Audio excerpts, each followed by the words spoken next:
ગુજરાતમાં સતત વધી રહ્યો છે ઠંડીનો ચમકારો। આવતીકાલથી મોટાભાગના જિલ્લાઓમાં તાપમાનમાં 1 થી 2 ડિગ્રીનો થશે વધારો। હવામાન વિભાગે કરી છે આ આગાહી। આવતીકાલથી પવનની દિશા બદલાશે અને તાપમાનમાં વધારો થશે। પવનની દિશા ઉત્તર પૂર્વથી દક્ષિણ પૂર્વ તરફની થશે।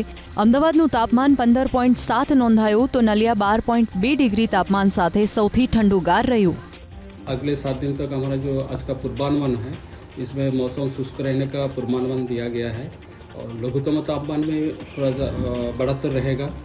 अगले 2 दिन तक 2 to 3 डिग्री सेंटीग्रेड टेम्परेचर बढ़ने का पूर्वानुमान दिया गया है, लेकिन उसके आगे 2 दिन के बाद फिर एनएलसी का दिया गया है, नॉन लार्ज चेंज में जाएगा। और जो पवन की दिशा है उत्तर पूर्व से पूर्व है। अभी ગુજરાતમાં સતત વધી રહ્યો છે ઠંડીનો ચમકારો। આવતીકાલથી મોટાભાગના જિલ્લાઓમાં તાપમાનમાં 1 થી 2 ડિગ્રીનો થશે વધારો।